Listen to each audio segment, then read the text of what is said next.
இங்கு நடக்கக்கூடிய பிரச்சனைகளை, அடித்தட்டு மக்களுக்கு நடக்கக்கூடிய பிரச்சனைகளை, சமூக நீதி பிரச்சனைகளை, சாதிய வன்மத்தை எந்த இடத்துலையுமே நேரடியாக மக்களோடு நின்று மக்களுக்காக நின்று பேசல. எல்லா இடத்துலையுமே ஒரு குழப்பமான ஒரு இடத்துல நீங்க தமிழ் தேசியம் திராவிடம் எப்படி நீங்க ஒரு ஒரு புள்ளியில நீங்க வைக்க முடியும்?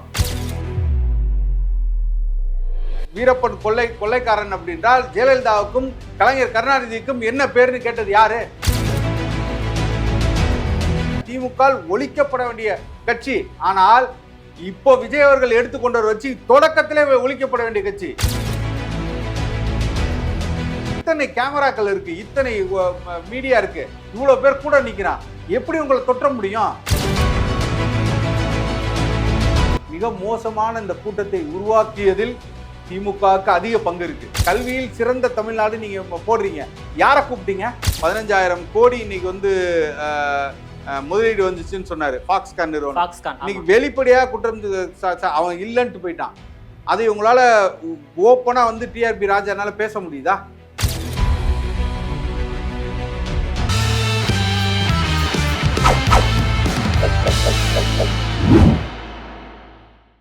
ஜெம் டிவி நேயர்கள் அனைவருக்கும் வணக்கம். நாம் தமிழர் கட்சியின் மாநில ஒருங்கிணைப்பாளர் சசிகுமார் அவர்கள் நம்மோடு இணைந்துள்ளார். அவரிடம் பல்வேறு கேள்விகளை கேட்கலாம். வணக்கம் சார். வணக்கம். இப்போ தமிழ்நாட்டை ஆள்வது திமுக அரசாங்கம். இந்த ஆட்சி காலத்தில் தான் தமிழ்நாட்டில் பல்வேறு துயர சம்பவங்களும் மரண சம்பவம் நடைபெற்று வருகிறது. ஆனா நாம் தமிழ் கட்சியோட தலைமை ஒருங்கிணைப்பாளர் சீமான் அவர்கள் திமுகவை விமர்சனம் செய்யாமல் தாவேகாவை விமர்சனம் செய்யக்கூடிய காரணம் என்ன சார்? தொடர்ச்சியாக நாம் தமிழர் கட்சி மீது இந்த விமர்சனங்களை வைத்துக்கொண்டே வர்றாங்க. அது முற்றிலும் தவறானது. ஏன் சொல்கிறேன்னா, ஒரு நிகழ்வு நடக்குது, அந்த நிகழ்வுக்கு யார் காரணம், அந்த நிகழ்வினால் பாதிக்கப்பட்ட மக்களுக்கு யார் முன்னின்று நிறுத்தணும், இந்த கோணத்தில் தான் ஒரு ஒரு ஒரு பிரச்சனையை அணுகணுமே தவிர, அதை தாண்டி எங்களுக்கு தாவேகா மீதோ இல்லை அவர்கள் மீது வன்மோ வெறுப்போ கிடையாது. ஒரு கட்சியை தொடங்குறீங்க, ஒரு கட்சியை தொடங்கி நீங்கள் இவர்களுக்கெல்லாம் மாற்றுன்னு ஒரு கட்சியை எடுத்து கொண்டு வந்து வைக்கிறீங்க.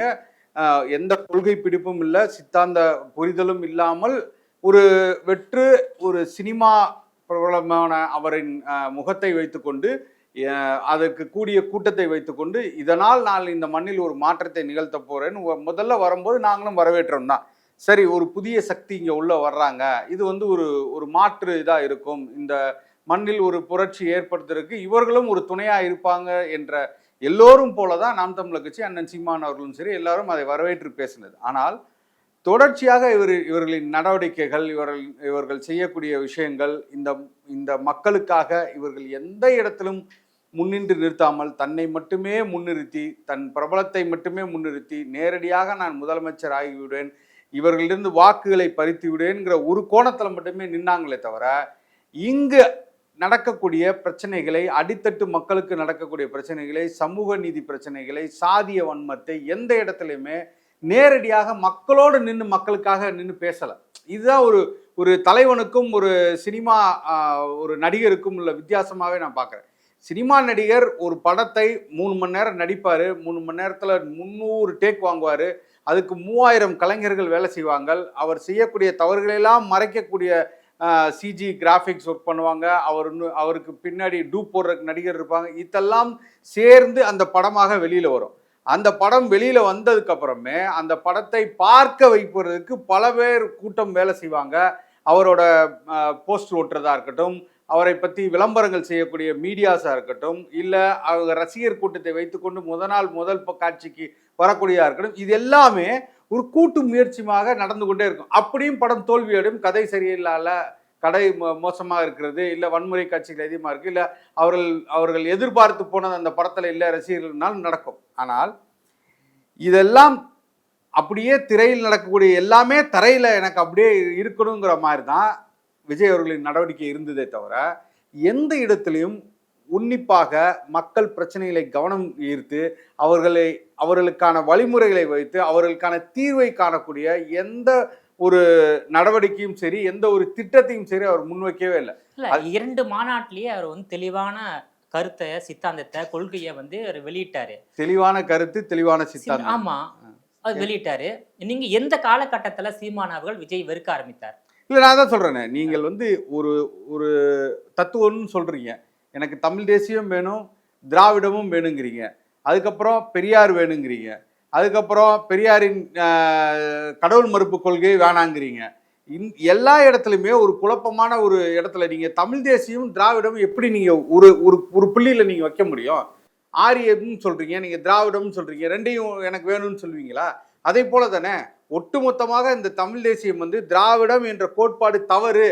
நீங்க இங்க வந்து திராவிடம் என்கிற மொழியே கிடையாது, திராவிடம் என்கிற இனமே கிடையாது, திராவிடம் என்ற சொல்லாடலே இங்க தவறு. அதை வைத்துக்கொண்டு இந்த மண்ணில் நீங்கள் ஒட்டுமொத்தமாக 70 ஆண்டுகள் இந்த மண்ணை, இந்த மொழியை, இந்த இனத்தின் பெருமையை, இந்த மக்களின் கலாச்சாரத்தை, இந்த மக்களின் வளங்களை எல்லாத்தையும் சூறையாடிட்டீங்க அப்படின்னு நாம் தமிழர் கட்சி எடுத்து வச்சு ஒரு பெரிய ஒரு மாற்றத்தை இந்த மண்ணில் நிகழ்த்திட்டு வரும்போது, இல்ல நீங்களும் வாங்க, ரெண்டு ஒன்று தான், நீங்க கம்பேர் பண்ணி நீங்க ரெண்டையும் வந்து மடைமாற்றும் வேலை செய்றீங்களா? அதுதான் முதல் தொடக்கம், முதல் கோணல். அதான் வந்து விஜய் எதுக்கு ஆரம்பித்தார் உறுதியாக. அதாவது விஜயாவது திராவிடம் தமிழ் தேசியம் எனது 2 கண்கள் சொன்னாரு. ஆனா திமுக வந்து தமிழ் தேசியத்தை ஆதரிக்கவே இல்லை. அவங்க சித்தாந்தத்துல வந்து திராவிடத்தை தான் தூக்கி பிடிக்கிறாங்க, பெரியாரை தான் தூக்கி பிடிக்கிறாங்க. அப்ப எப்படி நீங்க திமுக விட தாவைக்கவை ஏன் நீங்க எதிர்க்க வேண்டும்? இல்ல இதுதான் நான் என்ன சொல்றேன்னா, திமுகவை நாங்கள் எந்த கட்சி நீங்க எடுத்துக்கங்க, அதிமுக எடுத்துங்க, பாஜக எடுத்துங்க, எந்த கட்சியாக இருந்தாலும் எடுத்துங்க, இந்த 4 ஆண்டுகளை 4.5 ஆண்டுகள் தொற்றுச்சு. 4.5 ஆண்டுகளை திமுகவை ஒருபோதும் நாங்கள் ஆதரித்து பேசுனதே கிடையாது. எல்லா இடத்துலையும் எதிர்த்து நின்றுருக்கோம். அவர்கள் செய்யக்கூடிய அத்தனை விஷயங்களும் இந்த மண்ணுக்கு அநீதியான நிகழ்ச்சி. இன்னைக்கு கிட்னி திருடா இருக்கட்டும், இன்னைக்கு கஞ்சா இதா இருக்கட்டும், இன்னைக்கு வந்து பேனா சிலையை வைத்தால் உடைப்பேன் என்று சொல்லக்கூடிய தெம்பும் திராணியும் இருக்கக்கூடிய தலைவனாக அண்ணன் சீமான் அவர்கள் தான் இங்க இருந்தாங்க. யாராவது இந்த வார்த்தையை சொல்ல முடிஞ்சா? நீ அங்க கொண்டு போய் எதுக்குடா சுடுகாடை நீ கொண்டு போய் எதுக்குடா பீச்சில் வச்சிருக்க? பீச்சில் வைக்கிறதுக்கு எதுக்குடா பீச்சுக்கு போறவங்களாம் அவன் சுடுகாட்டை பார்க்கணுமா? நான் வந்தா முதல்ல அந்த சுடுகாடை தூக்குவேன்னு சொல்லக்கூடிய யாரை சொன்னாரு?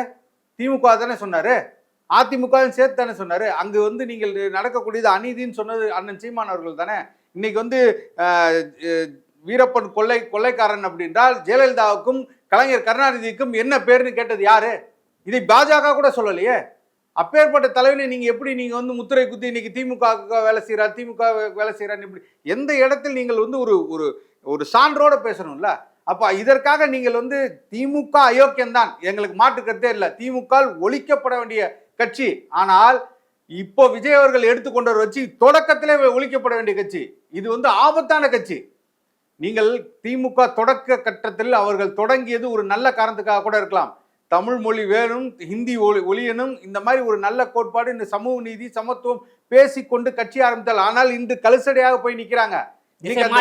இன்னைக்கு கட்சி திசை மாறி நிக்கிறது, அது ஒழிய வேண்டும், அதுல மாற்று கருத்து இல்லை. ஆனால் இவர்கள் தொடக்கத்திலே அதே போல வர்றாங்களே. இன்னைக்கு எப்படி திமுக இருக்கோ அதை எடுத்துக்கொண்டு இன்னைக்கு கட்சியாக தொடங்கி வரும்போது இதை எப்படி நீங்க ஏற்றுக்கொள்ள முடியும்? இன்னைக்கு வந்து ஒரு ஒரு ஒரு கூட்டத்தை வழி நடத்த கூட ஒரு தலைவனுக்கு துப்பும் திராணி இல்லையே. அவன் இன்னைக்கு 20-25 நாளைக்கு மேல ஆயிடுச்சுங்க. நிகழ்வு நடந்து 25 நாள் ஆயிடுச்சு. வெளியில வரல ஒரு தலைவன், மக்களை வந்து சந்திக்கல, மக்கள்கிட்ட நீ பேசல, நீ குற்றத்தை ஒத்துக்கல. உலகத்துக்கே தெரியும் நீ வந்ததுனாலதான் இன்னைக்கு நடந்துச்சுன்னு. இன்னைக்கு நடக்கல. தொடர்ச்சியாக ஒரு முதல் மாநாடு போட்ட நாள்ல இருந்து எல்லோரும் சொல்லி கொண்டிருக்கிறார், இது ஆபத்தானது, இந்த முறை சரியில்லை, நீங்கள் இந்த மாதிரி கூட்டத்தை கூட்டி இவர்கள் பல பேருக்கு வந்து உயிர் சேதம் ஏற்படுது, இது சரியில்லைன்னு சொல்றோம். ஒரு தொண்டன் வர்றாங்க, ஒரு தொண்டனை வந்து நீங்க என்ன சொல்லணும்? கட்டுப்படுத்தணும், அவன் வழி நடத்தணும், அவனை பாதுகாக்கணும். அவன் ஒன்னு நம்பி தானே வர்றான், அவனை நீங்க பாதுகாத்து அவன் நாங்க சொன்னா கேட்க மாட்டான்னா எதுக்கு உங்களுக்கு கட்சி? நான் சொன்னால் இந்த கட்சிக்காரன் கேட்க மாட்டானா நீங்க எப்படி கட்சியை நடத்துவீங்க? ஆபத்தா இருக்கே. நீ வீலுக்குள்ள உள்ளதை ரசிக்கிறியே. நீ லைட்டை ஆஃப் பண்ணி போட்டு நீ கூட்டம் சேர்றதையும் மேலே ஏறுறதையும் அவன் மரத்துலேருந்து ஏறி தொங்கி விழுறது நீ ரசிக்கிறியே, நியாயப்படுத்துறியே. திமுக அயோக்கிய கட்சி, அதில் மாற்றுகள். திமுகவின் செயலும் இருந்திருக்கலாம். எந்த கட்சியா இருந்தாலும் ஆளுங்கட்சியாக இருந்தால் அவர்கள் இதை செய்வார்கள், அடக்க முயற்சிப்பார்கள். அவர்களுக்கு வந்து இன்னொருத்தர் வளர்றது பிடிக்காது. அது விஜய் இல்ல. அந்த இடத்துல யார் கட்சி ஆரம்பிச்சிருந்தாலும் ஒரு மிகப்பெரிய கூட்டம் வரும்போது அது அவர்களுக்கு அச்சுறுத்தல தான் இருக்கும். நீங்கள ஒழுங்கா இருந்திருக்கணும், நீங்கள் கட்டுப்பட்டு இருக்கணும்ல. நீங்கள் எந்த இடத்துல நீங்கள் கட்டுப்பட்டு நீங்க சொல்லுங்க. நீங்க வண்டிக்கு பின்னாடி வரக்கூடாதுன்னு சொன்னாங்க, வர வச்சது யாரு? நீங்கள் கூட்டிட்டு வந்தது யாரு? இத்தனை 6 மணி நேரம் 8 மணி நேரம் தாமதமாக வந்தது யாரு? இதற்கு யார் காரணம்? 8:30 மணிக்கு வீட்டுல இருந்து கிளம்புறீங்க, 8:30 மணிக்கு அங்க வாங்கன்னு சொல்லியிருக்கீங்க, இதுக்கு யார் காரணம்? இல்ல தாமதம் வந்தது ஒரு குற்றம் என்பதை எல்லாருமே சொல்றாங்க. அதே நேரத்துல வந்து விஜயுடைய எதிர்காலத்தை அழித்துவிட வேண்டும் என்பதற்காக திட்டமிட்ட சதின்னு கூட ஒரு கருத்து இருக்கின்றது. இத என்டிகே எப்படி பாக்குது சார்? இல்ல நான் என்ன சொல்றேன்னா, ம். நீங்கள் மாற்று நாங்க என்ன சொல்றேன், இப்போ கூட சொல்றேன். இப்போ கூட நீங்கள் ஒரு சரியான இடத்தில் வரல. ஆனா இனி வர முடியாது. ஏன் நான் சொல்றேன்னா, முதல் நாள் நீங்கள் அந்த நிகழ்வு நடக்கும்போது அங்க நின்றுதீங்கன்னா, இன்னைக்கு அரசியல் விஜய் பக்கம்.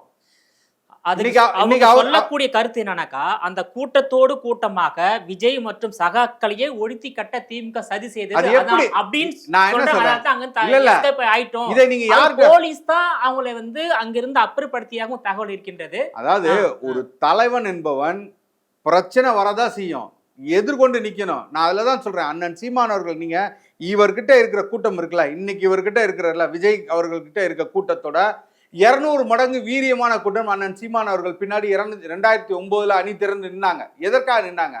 தேசிய தலைவர் பிரபாகரன் அவர்களையும் மிகப்பெரிய இன அழிப்பை சந்தித்து விட்டு ஒரு தலைவன் ஒரு தலைவன் எதிர்த்து நின்று முன்னாடி நிக்கிறான், பின்னாடி போய் நிக்கல.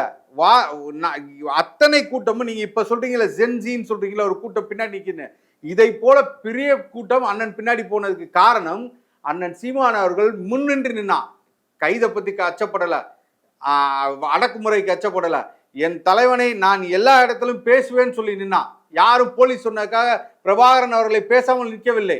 பிரபாகரன் அவர்களை எல்லா இடத்திலும் கொண்டு போய் சேர்க்காமல் இல்லை. முத்துக்குமாரின் இறப்பு முதற்கொண்டு எல்லாமே ஒரு பெரிய புரட்சி அந்த காலத்தில் நடந்தது. யாரும் அடக்குமுறைக்கு அஞ்சி பின்னாடி போல, எல்லோரும் துணிஞ்சு நின்னா. பல பேர் வந்து வழக்குகள் வாங்கினா, பல பேர் கைதானா, பல பேர் வந்து உயிரை இழந்தாங்க. தம்பி விக்னேஷ் அவர்களாம் உயிரிழந்தான் காவிரி இதுக்காக. நீங்க என்ன பண்ணீங்க? போலீஸ் உங்களை எப்படிங்க போலீஸ், இத்தனை கேமராக்கள் இருக்கு, இத்தனை மீடியா இருக்கு, இவ்வளவு பேர் கூட நிக்கிறான், எப்படி உங்களை தொற்ற முடியும்? தொட்டுட்டா மக்கள் உங்களை சும்மா விட்டுருவாங்களா? மக்கள் அவர்களை சும்மா விட்டுருவாங்களா? மக்கள் உங்கள் பின்னாடி நின்று இருப்பாங்கல்ல. இன்னைக்கு விஜய் அவர்களுக்கு மக்களே தானே சார் 41 பேர் இறந்துட்டாங்க. அதை தான் நான் சொல்றேன். மக்கள் இறப்பதற்கு காரணமும் நீங்க தான். நான் சொல்றேன், நீங்கள் இவ்வளவு பெரிய கூட்டம் நிற்கும் போது உங்கள் வாகனம் உள்ள என்ட்ராகும் போது அந்த கூட்டத்தை பிளந்து கொண்டு போறீங்க. அப்ப அந்த இடத்துல ஒரு 1000 பேர் நின்றுட்டு இருந்தவனுக்கு இடம் இல்லை. அவன் என்ன பண்றான், ஏற்கனவே இருந்த கூட்டத்துக்குள்ள போய் ஒளிறான். இந்த இரு புறங்களும் பார்த்தீங்கன்னா மிகப்பெரிய சுவரொட்டிகளா போட்டு பதாகளை வைத்துக்கொண்டு அவனுக்கு வெளியேற முடியாம எல்லாம் போய் நசுங்குறான். நீங்கள் உள்ள இறங்குனதுக்கு உடனே இந்த நிகழ்வு நடக்க ஆரம்பிச்சிருது. சரியா ஆரம்பிச்சுறாங்க, மேல மேல உள்ள ஆரம்பிச்சுறாங்க. உடனே இவர் பேச ஆரம்பிக்கும் போது எல்லா கவனமும் இங்கே விட்டு விஜய் பக்கம் திரும்பிடுது. அவர் பேச்சை கேட்க ஆரம்பிச்சுறாங்க. ஏறி மேல மேல மேல குதிக்க ஆரம்பிச்சிடறான். அவர் பேசி முடிக்கிற வரைக்கும் எல்லாரும் இங்க பார்க்காம கீழே பிணக்குயில நடக்கிற பார்க்காம அவர் பேசுற கேட்கணுங்கிற ஒரே காரணத்துக்காக தான் இது நடந்தது. நீங்க என்ன சொல்ற, நீங்க வெளிப்படையா இத்தனை கேமராக்களுக்கு வெளில கொண்டு வந்து பேசுங்க. நாங்கள் யாரும் வந்து திமுகவுக்கு முட்டு கொடுக்குறலாம் இல்லை, அங்க நடந்த சம்பவத்தை பத்தி பேசுறோம். நீங்க வெளியில கொண்டு வந்து பேசுனீங்களா? சிஎம் சார் அவர்களே, என்ன வேணா இதாக செய்யுங்கள். இவ்வளோ கேமரா நீங்க படம் பிடிச்சிச்சுல, அதுலேருந்து ஒரு காட்சிகளை எடுத்து இந்த பாருங்க, உங்களால தான் இது நடந்துச்சு, இதனால தான் இந்த சொல்றதுக்கு என்ன, மக்கள் உங்க பின்னாடி வந்திருப்பாங்களே. அஞ்சு ஒடுங்கி நீங்க இன்னைக்கு போய் பாஜகவின் கைக்கூறா போய் நின்றுட்டு இருக்கீங்கல்ல. நீங்கள் எதிர்க்கக்கூடிய 2 கட்சிக்கு எதிர்த்து தான் நான் வரேன்னு சொன்னீங்க, கட்சி ஆரம்பிக்கிறேன். நீங்க இன்னைக்கு யார்கிட்ட போய் நிக்கிறீங்க? இன்னைக்கு தனித்துவமா இனிமே ஒரு காலம் இயங்க முடியாது. நான் உறுதியிட்டு சொல்றேன், இனிமேல் தாவேகா தனித்து ஒரு செயல்பாடோட இனி போய் நான் வந்து அவர்களுக்கு மாற்று பாஜகவை நான் வீழ்த்துவேன். 2 பேருக்கு பூத கையிலேயே ஒரு மாட்டி நிற்கிறார். ஒன்று இங்கே இருந்தாருன்னா திமுக இவரை எஸ்ஐடி இல்லை சிபிசிஐடி வைத்தோ இவரை கண்டிப்பாக இவர் செய்த குற்றத்துக்கு இவர் பலிகடா ஆவாரு. என்ன குற்றம் செய்தார்? அந்த 41 பேர் மரணத்துக்கு வேற யாரு காரணமா? இவரும் ஒரு காரணம் தானே. இவரும் ஒரு காரணம். ஆமா, ஆளுங்கட்சி நீங்க அதான் திருப்பி சொல்றேன், ஆளுங்கட்சி அவர்கள். நான் மறுபடியும் சொல்றேன், இந்த கல்வியை மிக மோசமான இந்த கூட்டத்தை உருவாக்கியதில் திமுகவுக்கு அதிக பங்கு இருக்கு. இதை ஆண்ட கட்சிகள் திமுக அதிமுக 2க்குமே பங்கு இருக்கு. கல்வியில் சிறந்த தமிழ்நாடு நீங்க போடுறீங்க, யாரை கூப்பிட்டீங்க? படித்தவர்களை கூப்பிட்டீங்களா?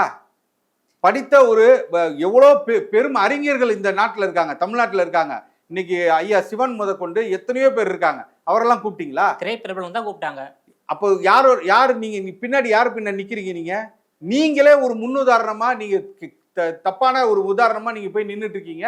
இந்த ஜெனரேஷன் பசங்களையும் நீங்க கெடுத்துக்கிட்டு இருக்கீங்க. நீங்க ஒரு விழாங்கிற பேர்ல, கல்வியில் சிறந்த தமிழ்நாடுங்கிற பேர்ல நடிகர்களையும் டைரக்டர்களையும் கூட்டு வந்து ஒரு விழா நடத்தி அங்கு வரக்கூடிய அத்தனை பேரையும் சினிமா முகத்துக்குள்ள தள்ளினீங்கன்னா அவன் எங்க போய் நிக்கிறான் பாத்தீங்களா? இந்த சாவுக்கு அவங்களும் நான் காரணங்கிறேன். இந்த ஆளும் கட்சியிலும் காரணம். எல்லா இடத்துலையும் சினிமா மோகத்தோட கொண்டு போய் நிறுத்திட்டு இன்னைக்கு வந்து ஒரு சினிமா நிகழ்வு நடக்குது, ஒரு ஆடியோ ஃபங்க்ஷன் நடக்குதுன்னா எங்க நடத்துறீங்கன்னா இன்ஜினியரிங் காலேஜில் அங்க இருக்கக்கூடிய இளைஞர்கள் வைத்துக்கொண்டு நீங்கள் நடத்துறீங்க. இதை ஏன் உங்களால் தடுக்க முடியாது? அப்ப இதுக்கு திமுக காரணம் இல்லையா? அதிமுக காரணம் இல்லையா? எல்லாரும் காரணம். இதை ஆள்வது திமுக தானே சார்? ஆள்வது திமுக தான், அதுல மாற்று கருத்தே இல்லை. இவர்கள் தான் சினிமாவது இவருக்கு பாராட்டு விழா நடத்துறதா இருக்கட்டும். கலைஞர் அவர்கள் என்ன செய்தாரோ, கலைஞர் மிக மோசமான ஒரு முன்னுதாரணமாக இருந்துட்டு ஆட்சி செய்தார். என்னன்னா எல்லா சினிமாக்காரர்களையும் தன் கூட கூட்டி வச்சுக்கிட்டு புகழ்பாட விடுவார். தினசரி ஒரு பாராட்டு விழா நடத்துவார். அதைத்தான் இன்னைக்கு அவர் செய்யறாரு. வேறு விதமாக செய்து கொண்டிருக்கிறார். அவரும் எல்லா இடத்துலையும் தன்னை ஒருத்தர் பாராட்டணும், தன்னை புகழ்ந்து பேசணும், தனக்கு இருக்கக்கூடிய நெகட்டிவ் இமேஜ் எல்லாம் மறையணும், ஆன்டி இன்கம்பன்சிலாம் யாரும் பேசக்கூடாது, அதை பற்றியான மக்கள் எதையும் பேசக்கூடாதுங்கிறதுக்காக தொடர்ச்சியாக இந்த மாதிரி பொய்யா சொல்லிட்டு இருக்காரு. அதில் ஒன்று தான் இன்னைக்கு வந்து 15,000 கோடி இன்னைக்கு வந்து முதலீடு வந்துச்சுன்னு சொன்னார் ஃபாக்ஸ்கான் நிறுவனம். இன்னைக்கு வெளிப்படையாக குற்றம் அவன் இல்லைன்ட்டு போயிட்டான். அதை உங்களால் ஓப்பனாக வந்து டிஆர்பி ராஜானால பேச முடியுதா? இன்னைக்கு திமுக அதை செய்யுதா? மிக கேவலமாக தோலுரிக்கப்பட்டிருக்கிறது. திமுகவின் அத்தனை அராஜகங்களும் எல்லாம் இன்னைக்கு வந்து கிட்னி திருட பத்தி மிகப்பெரிய ஒரு அவதூறு இது போயிட்டு இருக்கு, விசாரணை போயிட்டு இருக்கு. அதை பத்தி உங்களோட பேச்சு, உண்மை நிலவரம் என்னன்னு சொல்றதுக்கு நீங்க எங்க போய் காப்பாற்றுவதற்கு சுப்ரீம் கோர்ட் போறீங்க. வேண்டான்னு சொல்லி சுப்ரீம் கோர்ட் போறீங்க. மக்கள் பிரச்சனைக்கு நீங்க போறீங்களா? எதற்காக நின்றீங்கன்னா? இன்னைக்கு வரைக்கும் முல்லை பெரியார் பிரச்சனைக்கு போயிருக்கீங்களா?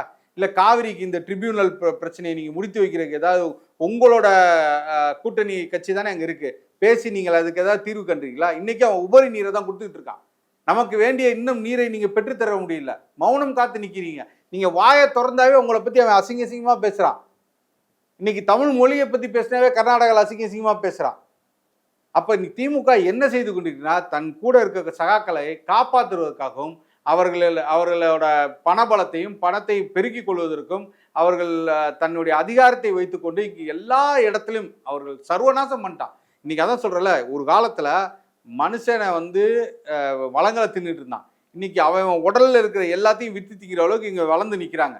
எல்லா இடத்துலையும் கல்லூரிகள் கட்டி விட்டார்கள், மருத்துவக் கல்லூரி கட்டிட்டான். நீங்க போனீங்கன்னா மருத்துவமனை கட்டிட்டான்.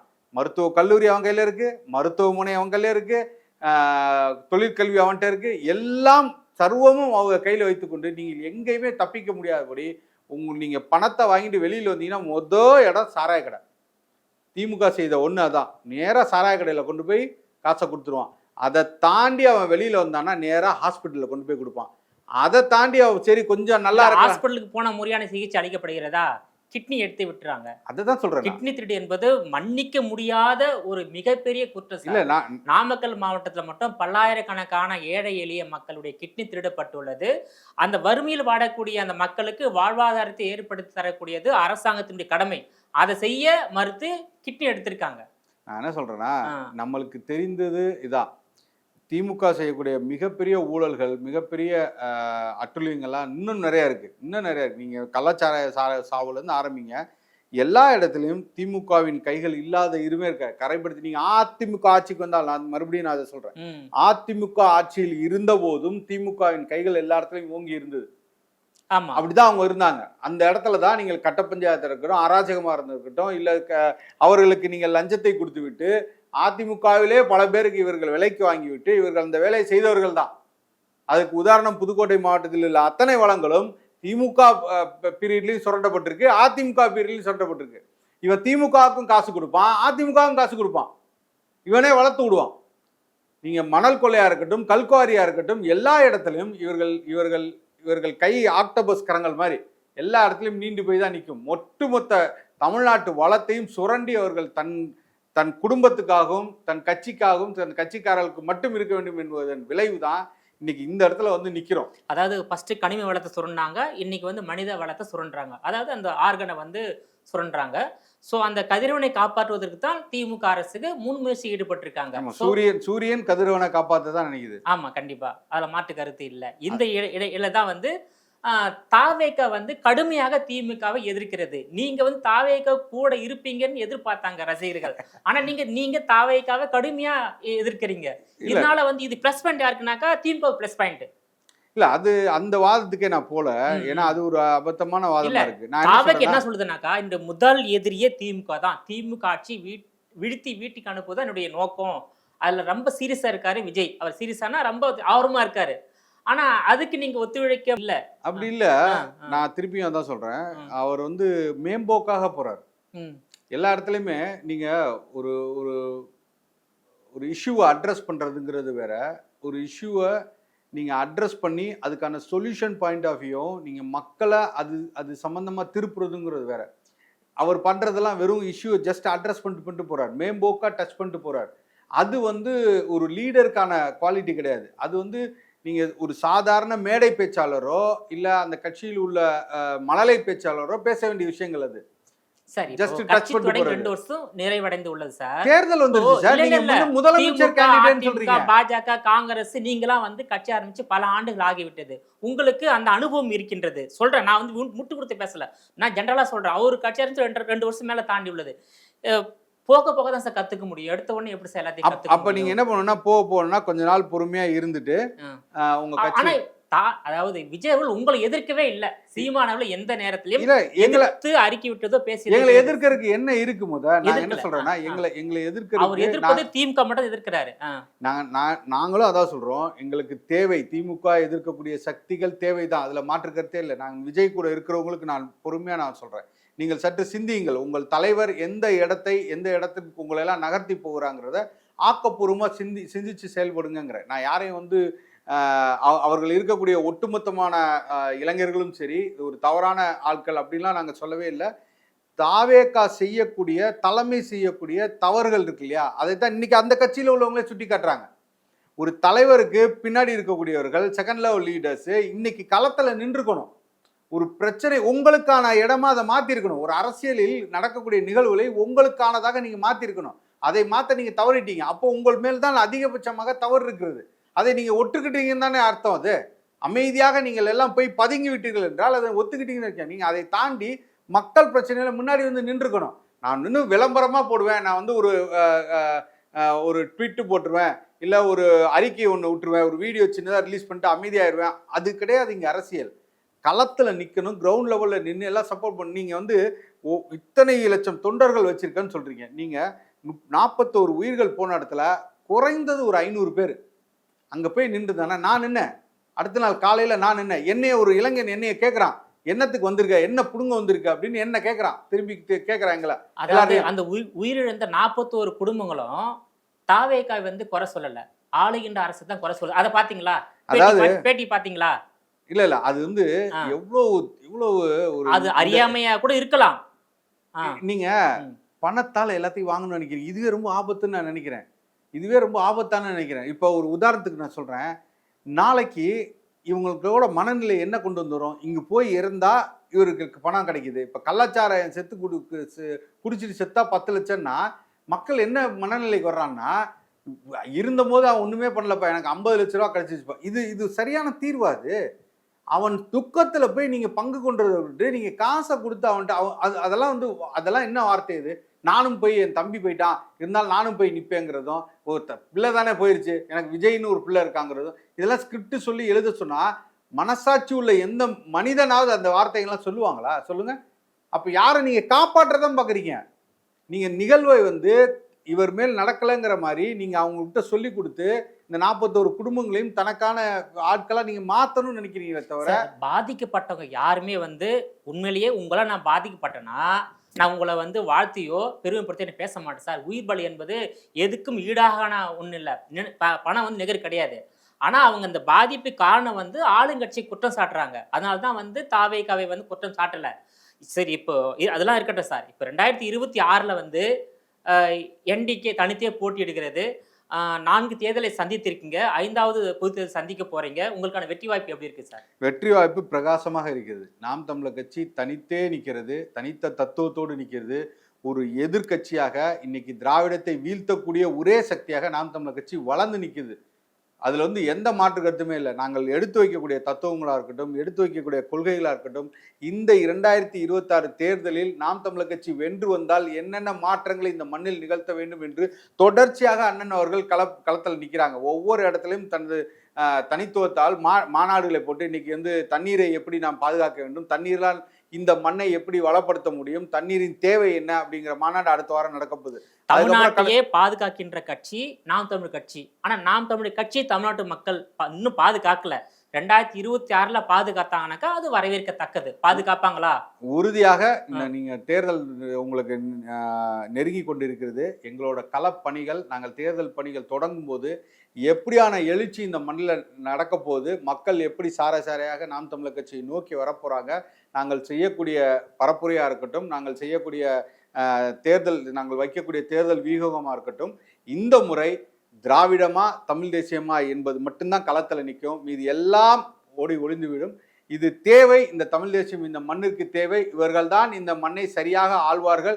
இவர்களிடம் இந்த ஆட்சியை கொடுத்தால்தான் நாம் சுபிச்சமாக வாழ முடியும், இந்த மண்ணில் பெரிய மாற்றத்தை நிகழ முடியும் என்று மக்கள் மனது எல்லா இடத்துலயும் பேச ஆரம்பிச்சிட்டாங்க. அப்படி பேச ஆரம்பிச்சிருந்தா தாவேக்கா அந்த கூட்டத்துல அவ்வளவு பேர் ஏன் கூடுறாங்க? இல்ல, அதான் தான் சொல்றேன். தாவேக்காங்கிறது ஒரு கட்சி அல்ல, ஒரு ரசிகர் மனப்பான்மை உள்ள ஒரு கூட்டம். அதுல இறந்ததெல்லாம் சின்ன சின்ன பிஞ்சு குழந்தைங்க. பிஞ்சு குழந்தைகளை பிள்ளைகளை கூட்டிட்டு போய் காமிக்கணுங்கிறங்க வந்த பெற்றோர்கள். ஒரு திரையில் பார்த்த ஒரு நடிகனை பக்கத்துல பார்க்க போறோம், ஏன் வீட்டுக்கிட்ட வந்து நிக்கிறான், ஏன் வீட்டு பக்கத்துல வந்து நிக்கிறான், அவனை நான் எப்படியா பார்த்து விட முடியான்னு வந்த கூட்டம் தான் 90% பேர் அவர் தான். மித்த இதெல்லாம் அவர் கூட கூட்டிட்டு வந்து விட்டு அவர் ரசிகர் கூட்டமாக இருந்து வாக்காளர்களாக மாறப்போற கூட்டம், அவரோட உறுப்பினர்களாக மாறின கூட்டமாக தவிர அங்கு இருந்த பெரும்பான்மையான மக்கள், குழந்தைகள், பெண்கள்லாம் அடிப்படையா சாதாரண கூலி வேலைக்கு போயிட்டு வந்து சாயந்தரம் ஆனால் வீட்டில் டிவி பார்த்துட்டு பிள்ளைங்களோட நேரத்தை செலவிடுற அத்தனை பேரும் தான் அதிகபட்சமாக இறந்தது. புரியுதுங்களா? அப்போ இதெல்லாம் வந்து வாக்குகளெல்லாம் மாறாது. மறுபடியும் சொல்றேன், அது அவருக்கே நன்கு தெரியும். அங்கு வந்த கரூரில் நடந்த அந்த கூட்டத்தில் எல்லாமே பார்த்தீங்கன்னா அங்கு இருக்கிற மக்கள் சாதாரண திமுக காரர் இருக்கா, அதிமுக காரர் இருக்கா, நான் தமிழர் கட்சியை சார்ந்த அண்ணன் சீமான் அவர்களை பிடிக்கக்கூடிய பல பேர் ரசிகர்கள் இருந்திருக்காங்க.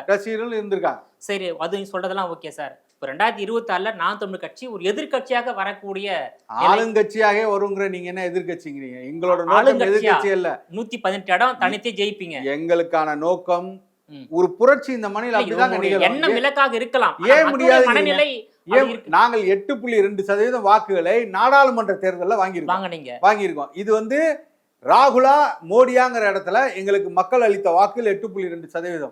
நாங்கள் எந்த தெம்பும் திராணியும் உள்ள கட்சியாக இன்னைக்கு ஈரோடு இடைத்தேர்தலில் ஒரே கட்சி எதிர்கட்சி நின்று அந்தஸ்தை பெற்றது அண்ணன் சீமான் அவர்கள். நாம் தமிழர் கட்சி. அதிமுக மிகப்பெரிய கட்சிங்கிறீங்க, அதிமுக பாஜக கூட்டணி மிகப்பெரிய கூட்டணிங்கிறீங்க. ஏன் அவர் பயந்து ஓடினாங்க? ஈரோடு தேர்தலில் ஏன் பயந்து ஓடினா? புறமுதுகிட்டு ஏன் ஓடினாங்க? மக்களை நேர்கொண்டு உங்களால் எதிர்கொள்ள ஏன் தோத்துட்டு போ, ஏன் உங்களுக்கு எதிர்கொள்ள? அன்னைக்கு நின்னது அண்ணன் சீமான் அவர்கள் நாம் தமிழர் கட்சி. இன்னைக்கு 18,000 வாக்களை வாங்கி 2வது இடத்துல வந்திருக்கோம். என்னைக்கு திமுக தான் வெல்லும், திமுக கோட்டை ஈரோடுன்னு சொன்ன இடத்துல நாங்கள் 18,000 வாக்கள் வாங்கியிருக்கோம். ஆளும் கட்சியை எதிர்த்து நின்றுருக்கோம். அப்பேற்பட்ட இடத்துல 18,000 வாக்களை வாங்கும்போது இன்னைக்கு தனித்து நிற்கக்கூடிய நாம் தமிழர் கட்சி எப்படி 2020 வெல்லாது நீங்க நினைக்கிறீங்க? சரி, ஓகே சார். அதாவது நீங்க 8% மேல வாக்கு வாங்கிருக்கீங்க. 8ன்னு 16 கூட உயரட்டும். இது ஈரோட்ல வந்து 16,000 வாக்கு வாங்குனீங்களா? ஆமா.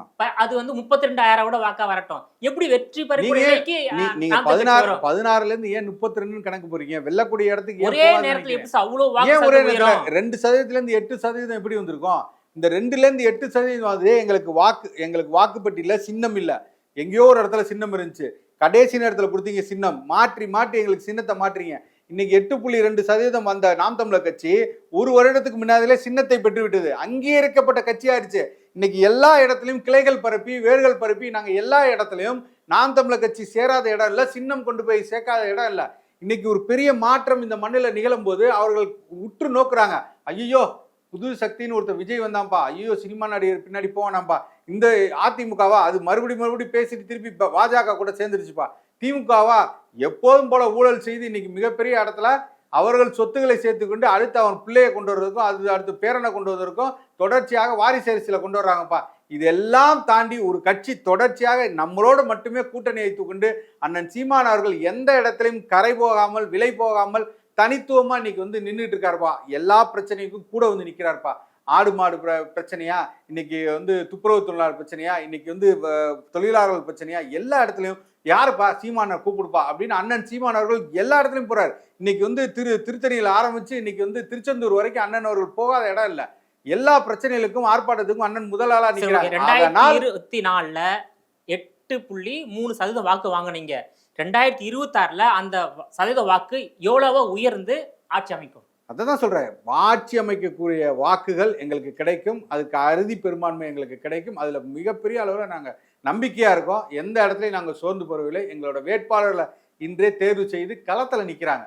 நாங்க இன்னைக்கு போய் வந்து இவர்கள் கூட்டணியா அவர்கள் கூட்டணியா இல்ல, மக்களோடு கூட்டணி, நீ பிடிச்சி எனக்கு வாக்கு போடு, நாங்கள் சொல்லக்கூடிய தத்துவங்கள் சரியா என்பதை பார்த்து எங்களுக்கு வாக்குகளை அழின்னு சொல்லி நேரடியாக மக்களை சந்தித்து வாக்குகளை கேட்டு வாங்கி கொண்டிருக்கோம். அதனால வந்து நாங்கள் சோர்ந்து போயிடுவோம், எங்களுக்கு வந்து இதுக்கு விஜய் வந்துட்டாரு, அடுத்து இன்னொருத்தர் வரப்போறாரு, கூட்டணி அதிமுகவுடன் விஜய் சேர்ந்து விட்டால் பெரிய அளவுக்கு அவங்களுக்கு வெற்றி கிடைக்கும், எந்த கவலையும் எங்களுக்கு கிடையாது. நாங்கள் மக்களோடு மட்டும்தான் கூட்டணி, மக்களோடு மட்டும்தான் தேர்தலை நேரடியாக சந்திக்கிறோம். காசு பணம் யாருக்கும் கொடுக்க போறதில்ல, கோழி பிரியாணி கொடுக்கறதில்ல, கள்ள ஓட்டு போடுறது கிடையாது, வேட்பாளர்களை வந்து சாதி பார்த்து நிறுத்தது கிடையாது. மக்கள் தெளிவாக இந்த முறை முடிவெடுத்து விட்டார்கள். நாம் தமிழர் கட்சி நோக்கி வருகிறார்கள். இந்த பாருங்க, 2026க்கு அப்புறம் என்கிட்ட கேளுங்க, நான் சொல்றேன், உறுதியாக மிகப்பெரிய அளவில் வெற்றியை சந்திப்போம். ஓகே சார், நாம் தமிழர் கட்சி வெல்லட்டும், தமிழ் தேசம் வெல்லட்டும். உங்களுடைய விரிவான தகவலுக்கு ரொம்ப நன்றி சார். நன்றி.